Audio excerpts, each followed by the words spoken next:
West Bromwich Albion had their place in English football as the 1960s became the 70s.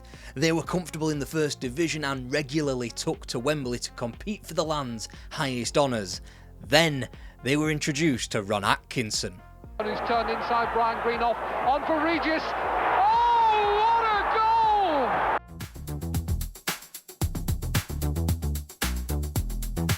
Alan Ashman had taken West Bromwich Albion into the League Cup for the first time and drove them to 3 finals in 5 years. The 1966 League Cup had been teamed with the 68 FA Cup as Wembley had started to become a familiar haunt for the Albion. By the start of 1971, it was clear that the honeymoon period was over. Forget the fact that the Baggies had almost won the League Cup less than 12 months prior. Forget the first ever European endeavour the season beforehand. Ashman's time was coming to an end. That fact was only fast-tracked by the club's poorest returns in the cup competitions yet under the manager. Whilst they didn't reach Wembley in 1969, they had at least reached the semis in their defence of the FA Cup. Here in 70-71, they were humiliated. First, it was an October trip to White Hart Lane and a Martin Peters hat-trick that helped Spurs over the lifeless Baggies carcass into the 4th round of the League Cup. Then, after just about squeaking beyond little old Scunthorpe in the FA Cup 3rd round, their next replay wouldn't be so kind. Bobby Robson's young Ipswich side battering the Baggies by 3. West Brom did make an impact though. They decided the destination of the title after all. Obviously not for themselves, as they finished up 17th in the club's most miserable post-war season. Pass intercepted, but Sagan is offside. The referee waving him on. Brown is going straight through, taking on Sprake. And the goal by Aston, and Leeds will go mad. And they've every right to go mad. Jeff Astle there with the winning goal that was, from Leeds United's perspective, scandalous and a controversy. From West Brom's and Arsenal's, who went on to win the league, it was hilarious. The Maxim play to the whistle didn't enter Leeds defenders' minds, and whilst it was a refereeing error, it was easily the most important thing Albion were involved in.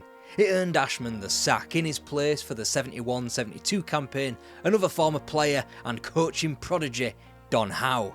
The summer of 71 was complicated by both the manager upheaval and the impending departure of Asa Hartford. His expensive move to Leeds collapsed due to a thorough medical finding a hole in his heart. He would remain at the Hawthorns for another 3 years. In hindsight, however, the summer was successful on the transfer front. First off, John Weil was acquired from Peterborough United. He'd go on to make 619 club appearances, booyaka booyaka. Then the Baggies had Ali Robertson making his impact, also in defence, where he would represent Albion a stonking 626 times. And then you've got Gordon Nisbet, repurposed into a right-back role, making almost 150 league appearances. West Brom had now almost an entirely new backline. In truth though, it wasn't the start to the season the Baggies wanted.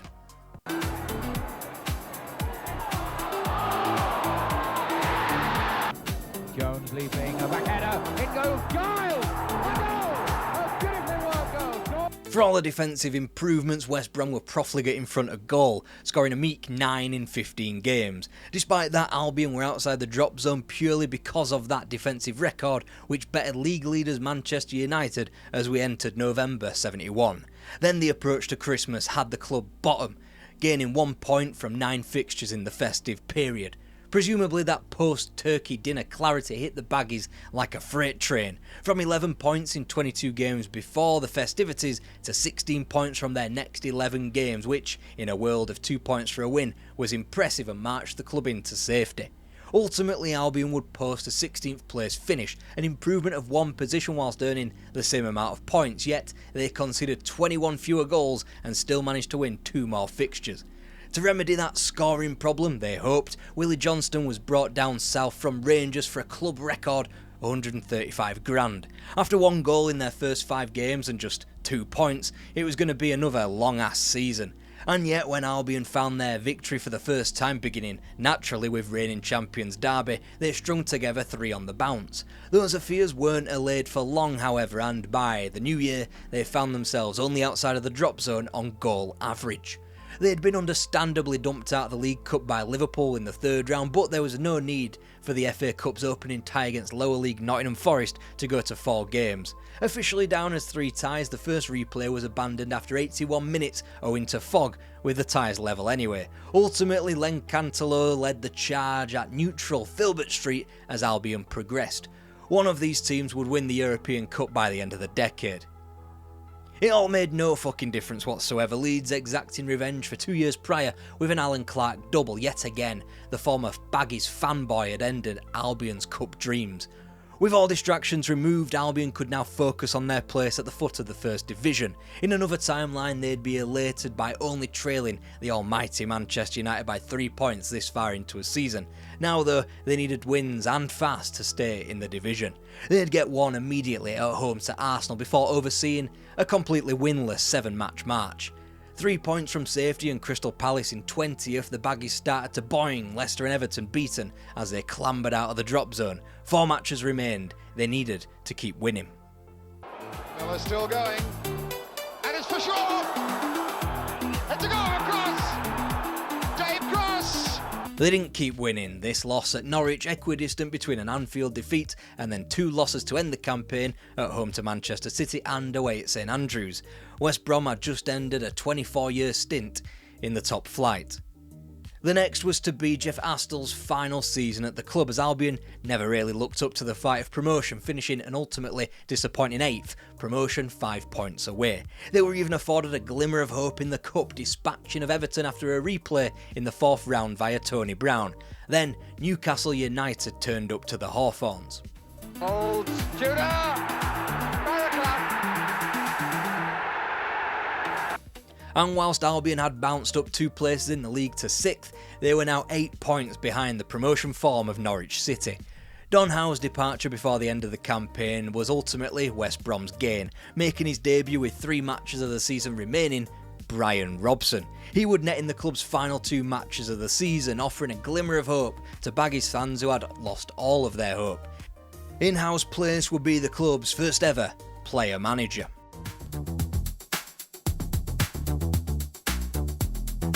Johnny Giles had started the previous season under the temporary glare of Brian Clough's disastrous management at Elland Road. After ending his West Yorkshire career on the sour note of a European Cup final defeat, he moved south to the Hawthorns to receive his belated managerial job. His first move was to install John Weil as captain. One of the few tethers to the golden age remained Tony Brown as West Brom prepared for their 3rd campaign in the 2nd tier.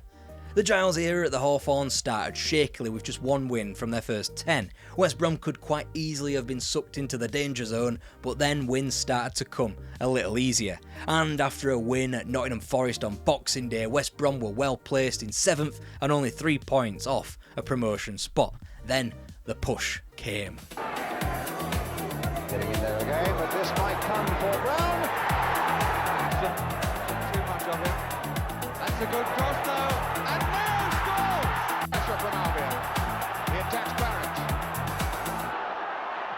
Good cross. Martin! Latest win left them within the promotion spots, but placed precariously considering Bolton's game in hand, only 2 points separating the pair and the Trotters' goal average being slightly superior. 2 days later, that game in hand evaporated as league leaders Sunderland emboldened their title push with a slender win. The Albion simply had to keep winning. The goal average hardly helped with a 0-0 draw at Orient. As Bolton lined up for their penultimate game at Charlton, West Brom simply required a win from their final game, no matter what happened elsewhere, to secure promotion. Ali Brown gets up well. Here's Tony Brown! And it's there! Tony Brown! 7 points from their last 4 games had eked out promotion. Albion were back in the big time. Then they were hit with a bombshell. Johnny Giles was resigning.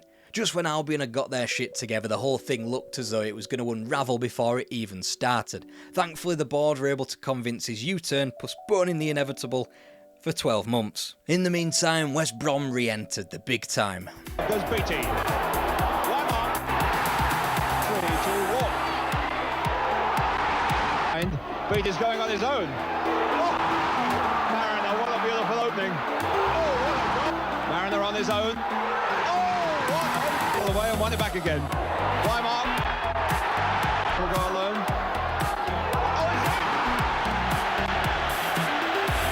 Heavier than that trip to Portman Road, as similar results were gleaned from a trip to Roker Park, only shipping 6, whilst Villa were able to smash 4 beyond Albion at the end of the season. But ultimately, famous victories outweighed their crippling defeats. And again Giles. Good try, it's more! Penalty. And it's his first ever miss. Again Giles kicks out Mulligan. Alistair Brown got up. Cantello. Good try! Oh. Nice touch from Alistair Brown to Tony Brown. And here's Tracy. And there's number 4. After claiming their first win back at the end of August at home to Norwich, local bragging rights were claimed on September the 11th at St Andrews before October delivered 2 treats. 4 stuck beyond both Spurs and Man United. North London proved an unlikely comfort, wins taken from both Highbury and White Hart Lane, and it would be surely remiss of me not to mention the simple enough 3-0 win home to Everton at the Hawthorns, which featured a canine-led press, allowing David Cross to score the club's second goal. After the February humbling at Sunderland, West Brom were well placed, averaging close to a point a game, which, in this world of 2 points for a win, cosy mid-table form. Then Albion's season got even better. Laurie Cunningham was acquired for $100,000 from Orient. He'd bag a goal in a 4-0 win at home to Ipswich on his debut, finding the net 5 more times before the end of the campaign, as Albion won 7 of their last 9 to finish a stratospheric 7th. In Johnny Giles' place was a reversion to a former Albion legend, this time Ronnie Allen. He was back and he acquired Cyril Regis from non-league Hayes. He didn't do too badly, scoring on his debut in a 2-1 win over Middlesbrough to begin September, the very first of his 18 goals for the club that season. Brown. 1-1. So it's a corner for Albion. Tony Brown with it. That's the goal, and it's gone to Weil. Ultimately though, the Ronnie Allen era wouldn't make it to Christmas, the club playing good football and were flying high in 4th place between Liverpool and Arsenal. Just when it was all going too well, he departed to Saudi Arabia on an advisory role to the national team. The club scrambled around for temporary measures. Captain John Weil handed the keys for a few games before the club sourced their more permanent manager in January.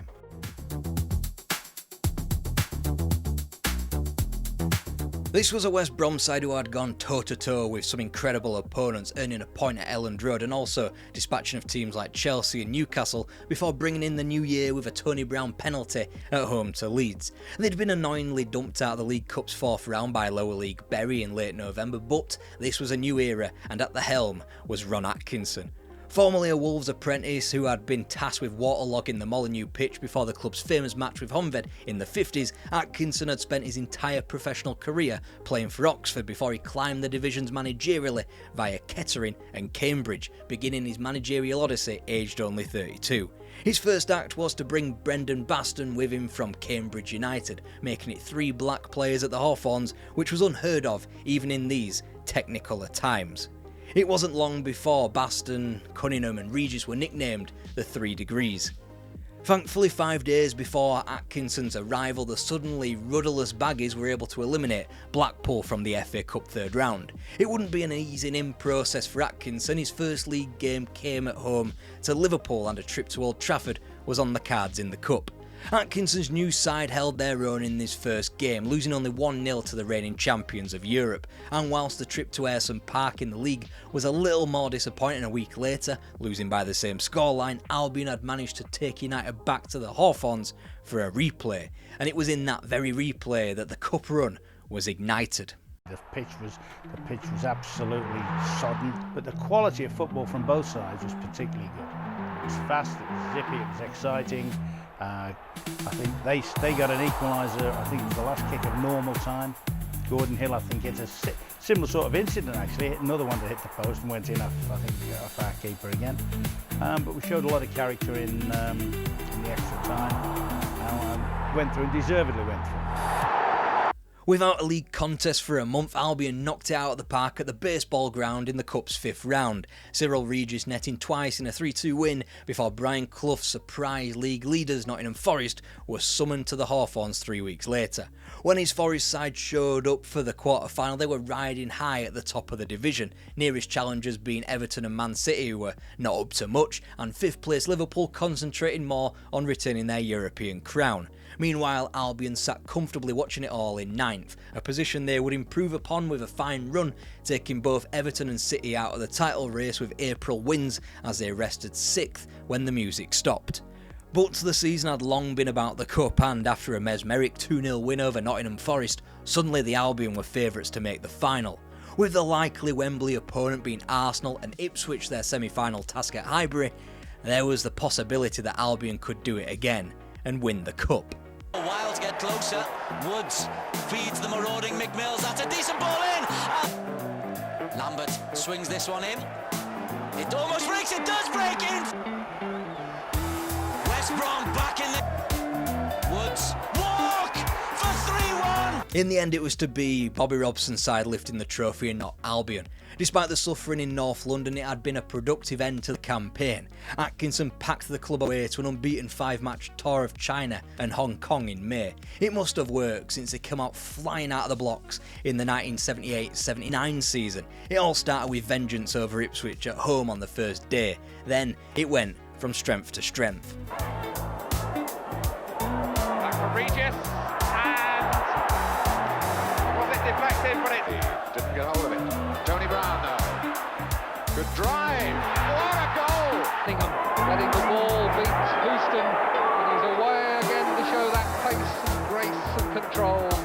It's a nicely weighted little pass for Ali Brown, who's turned inside Brian Greenoff. On for Regis. Oh! The 5 goals swept beyond Manchester United at Old Trafford was still a novelty by this stage, that it remains arguably West Brom's finest result in the top flight. They had been comfortably one of the more entertaining teams in the country. They welcomed 1979 in 3rd place behind only the Merseyside clubs and with games in hand on them both. And they had done it all alongside their first return to Europe for a generation. Well, knocking it down for Brian Robson, and that was 1-0 after 33 minutes. They'd not only got through the competition, but they had done so convincingly. Laurie Cunningham and Brian Robson getting the goals that eased beyond Galatasaray, not the force they are today, whilst Braga were handled by a Cyril Regis brace in Portugal. Those were simply the starters before the almighty Valencia and the great Mestalla came on November the 22nd. Valencia, a team who had won La Liga within the last decade and were due to win their first European trophy the following season against Arsenal. So the penalty. Tony Brown. Yes, 1-0. Looking cross Brown. Yes, that'll do it. Laurie Cunningham, the man, proving his proficiency in front of a Spanish audience with an away goal that proved so crucial. Tony Brown's double back at the Hawthorns had the Baggies into the quarter-finals. By the time Belgrade and Red Star trotted up on the horizon in March, West Brom's fleeting title challenge had been cast to one side. 1979 started well at home to Bristol City, but a slew of postponements and cup replays had meant that the club had only won once more across 4 league outings before Red Star appeared. Graham to drive it, to score. Yes! And yet, with the trip to Yugoslavia on the horizon, Albion still sat 3rd, comfortably in a position to return to Europe, even if they would be ejected out of the FA Cup at the 5th round stage between quarter-final legs. Ron Atkinson was desperate to keep that form going, even going so far as to break the British transfer fee record by acquiring David Mills for £516,000 in January.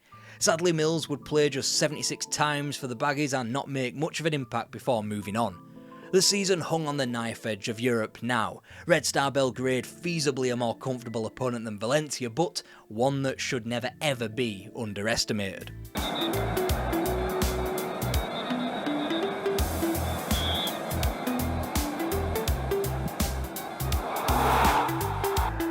Le but de Régis.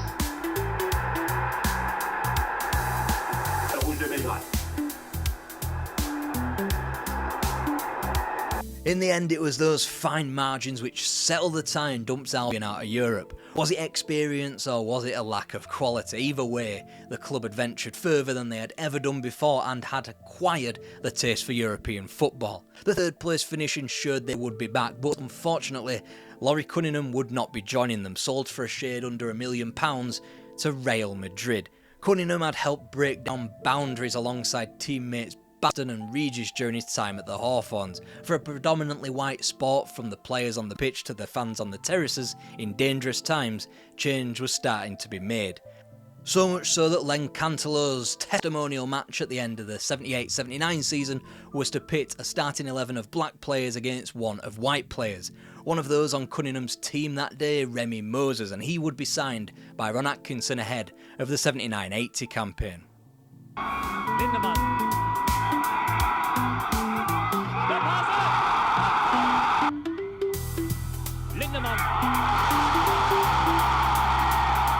A campaign that didn't offer the same European adventure. It was ended at the first hurdle by yet another team we need to describe as a crack European outfit, but this time Albion barely got out of the blocks, losing the first leg comprehensively in East Germany before shipping 2 more away goals back at home. Still, it allowed the club to focus on other avenues like being dumped out of the League Cup at the fourth round stage again, this time to Norwich City, avenues like falling at the first hurdle in the FA Cup to lower league West Ham, who surprisingly went on to win the trophy. And the league, well, that wasn't the same thrill ride back on home soil either. Duncan cross, Emery to hit it. Good goal. There were several. Oh, and Mills has done it. Albion had regressed that much in the league that Europe was now out of reach for the foreseeable. They'd lost 7 places, 18 points, 18 goals, conceded 15 more and won 13 fewer games than the prior season. Regardless of that regression, the fact that 10th place stability was now a disappointment was a testament to just how far Ron Atkinson had taken the club. The benchmark for just how ambitious they had got was the Halfers Lane redevelopment job, which began in the early 80s. Despite a return to a rich vein of form and a return to Europe, Ron Atkinson wouldn't be around to see how bright that future could become. Cross that in again, he can, it's a good one. Regis! Oh! An own goal of Bringun! Oh, splendid goal! What a magnificent goal!